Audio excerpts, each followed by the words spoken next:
Muhyani, seorang penjaga ternak ditetapkan sebagai tersangka karena membela diri dari pencuri yang menyasar ternaknya. Kasus ini mendapat atensi Menko Polhukam Mahfud MD yang bilang seorang yang membela diri tidak bisa dipidana. Kontroversi soal kasus ini akan kami diskusikan bersama dengan para narasumber. Bergabung dua narasumber saat ini, Kapolresta Serangkota, Kombes Sofwan Hermanto, dan pakar hukum pidana dari Universitas Pelita Harapan, Jamin Ginting. Bapak-bapak sekalian, selamat sore, apa kabar? Selamat sore, Mas Tifal. Terima kasih semuanya sudah mau bergabung bersama kami. Pak Kapolres, saya ke Anda dulu. Disebutkan bahwa alasannya kenapa kemudian jadi tersangka karena ada waktu untuk dirinya membela diri dan memiliki daya pikiran cukup untuk kemudian melarikan diri atau keluar dari area tindak pidana itu. Logikanya gimana ya Pak ya? Mas Tifal, sebelum kami menjawab, izinkan saya mengucapkan terima kasih dan apresiasi yang setinggi-tingginya kepada seluruh masyarakat yang telah turut memberikan perhatian kepada kasus ini. Semoga Polresta Serangkota dan jajaran dapat menangani perkara dengan lebih berhati-hati dan lebih secara profesional. Izin Mas Tifal, bila diperkenankan saya izin menyampaikan duduk perkara yang semestinya, karena kami pun juga mempunyai empati terhadap saudara M supaya mendapatkan status hukum yang jelas. Pada tanggal 24 Februari 2023, bermula kami menerima dua laporan polisi. Satu laporan polisi tentang ditemukannya mayat, dan yang kedua laporan polisi tentang percobaan pencurian kambing. Dari dua laporan polisi tersebut, selanjutnya kami melakukan langkah-langkah penyelidikan. Dari hasil penyelidikan dari kedua laporan polisi ditemukan adanya peristiwa pidana. Yang pertama peristiwa pidana penganiayaan yang mengakibatkan hilangnya nyawa orang lain. Itu laporan yang pertama kali terima. Kemudian disusul laporan polisi tentang percobaan pencurian yang dilaporkan oleh korban bernama Muhyani. Dari hasil penyelidikan, kedua laporan polisi ini saling terkait karena ada sebab musabab. Tidak mungkin saudara Muhyani melakukan penganiayaan jika tidak ada sebabnya. Maka dari peristiwa tersebut kami mendahulukan proses penanganan perkaranya terhadap LP percobaan pencurian. Pada tanggal 8 Juni 2023 kami telah menetapkan proses penyidikan laporan percobaan pencurian tersebut dengan memeriksa saksi sebanyak 8 dan pelapor atas nama Mahyuni. Dan telah kami tetapkan tersangka atas nama P. Sedangkan tersangka atas nama W tidak bisa kami tetapkan karena sudah meninggal dunia. Namun dalam BAP dijelaskan secara terang oleh saudara P melakukan percobaan pencurian tersebut bersama-sama saudara W. Dan pada tanggal 31 Agustus 2023 telah divonis oleh hakim putusan dengan 1 tahun penjara. Mohon izin Pak, saya harus potong di situ Pak, mohon maaf di situ. Untuk Muhyani ini Pak, berarti tersangka penganiayaan itu dan apa yang mendasari sebetulnya membuat ini jadi kuat Pak buktinya? Terima kasih Mas. Pasal yang disangkakan kepada saudara M adalah 351, yang mana saudara M ini sekitar jam 3:25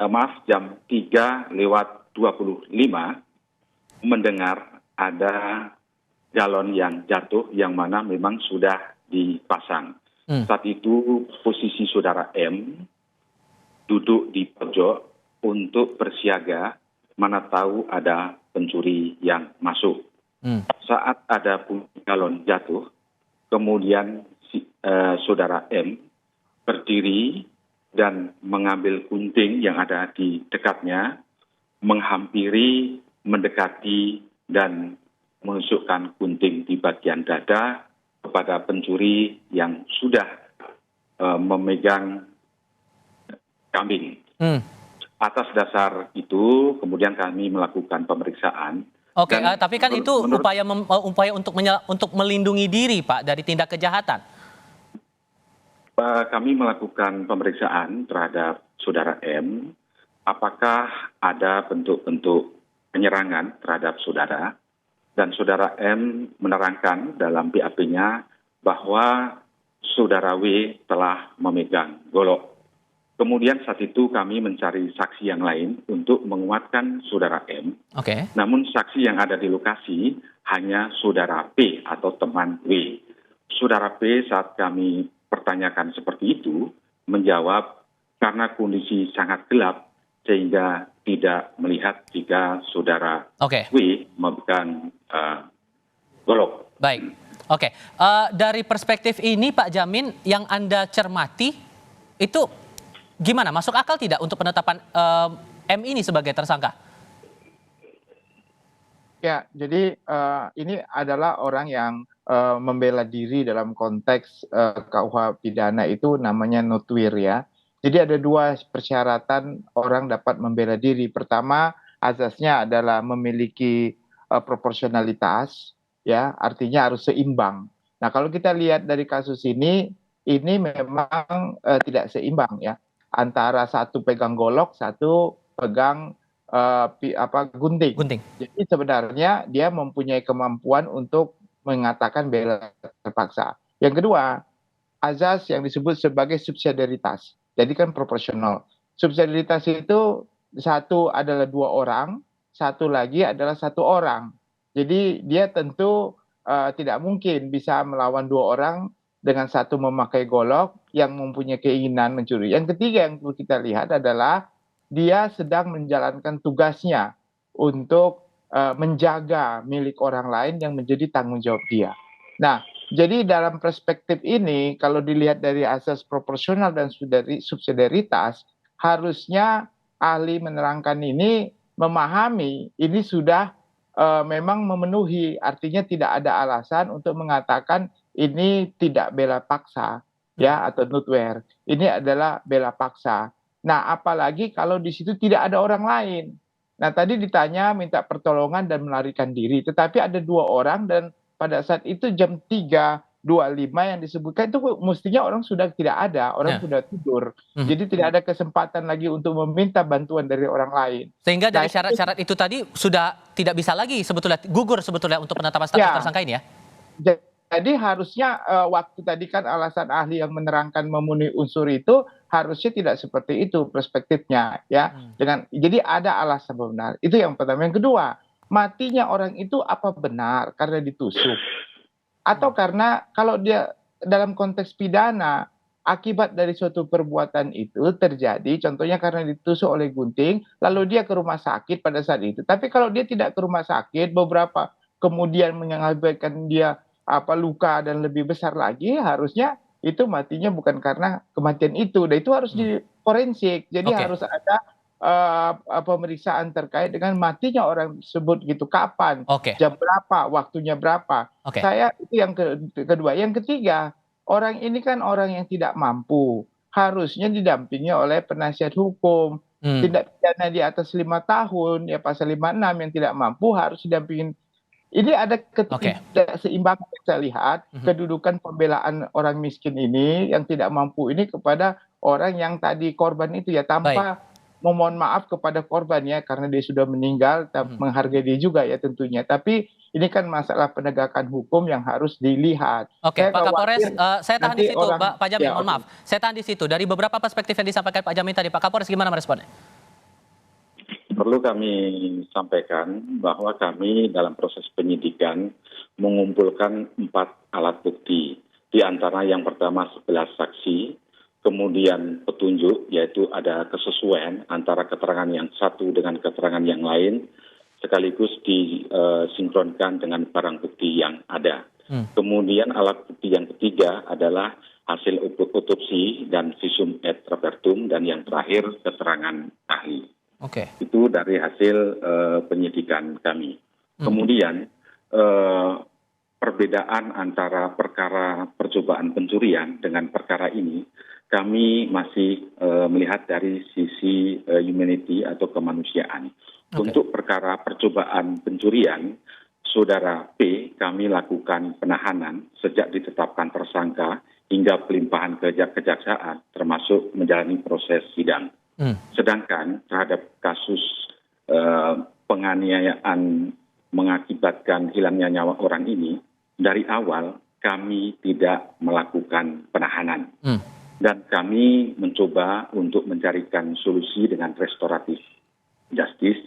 Namun berdasarkan Perpol bahwa ada beberapa kasus yang tidak bisa dilakukan restoratif justice, diantaranya tindak pidana terhadap nyawa seseorang hingga meninggal dunia. Untuk barang bukti yang akhirnya menetapkan atau membuat polisi yakin bisa ditetapkan status tersangka terhadap M ini apa, Pak?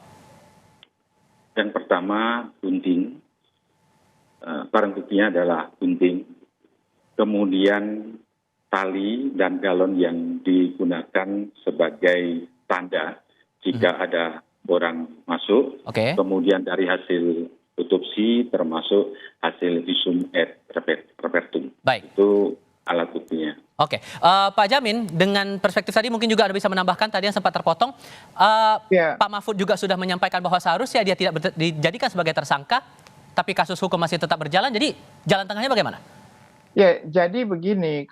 Kalau kita perspektif keterangan saksi tadi kan Pak Kapolres mengatakan cuma ada satu saksi. Dan saksinya itu temannya daripada orang yang melakukan pencurian itu. Jadi itu saksi cuma yang saksi yang melihat langsung, yang mengalami cuma satu. Tapi yang lainnya mungkin saksi de auditu ya, saksi yang mendengar dari cerita orang lain dan segala macam. Nah, bagaimana kasus ini bisa diselesaikan? Saya kira jaksa mempunyai kewenangan ya untuk mengajukan contohnya ya, saya mohon maaf tanpa melampaui jaksa untuk menuntut bebas. Itu nggak apa-apa, dimasuk masuk ke dalam pengadilan, tetapi tuntutannya tuntutan bebas. Karena apa? Karena itu pembelaan terpaksa. Jadi itulah yang nanti bisa menjadikan dasar. Karena kan dia nggak ditahan, tinggal dituntut bebas saja, nggak masalah kok. Kalau jaksa bisa menuntut bebas, karena restoratif justice memang nggak bisa terkait dengan tindak pidana penghilangan nyawa ini. Begitu. Apalagi sudah ada beban untuk mengikuti sidang, sehingga PR-nya sekarang bola panasnya sudah ada di tangan pihak kejaksaan. Karena durasi kami harus tutup dulu diskusinya saat ini. Pak Jamin, terima kasih. Pak Kapolres juga terima kasih sudah mau berbagi perspektif bersama kami. Sekali lagi terima kasih. Mohon maaf untuk semuanya apabila proses penegakan hukum kami belum dapat membuat terima kasih banyak Bapak-Bapak sekalian. Selamat sore.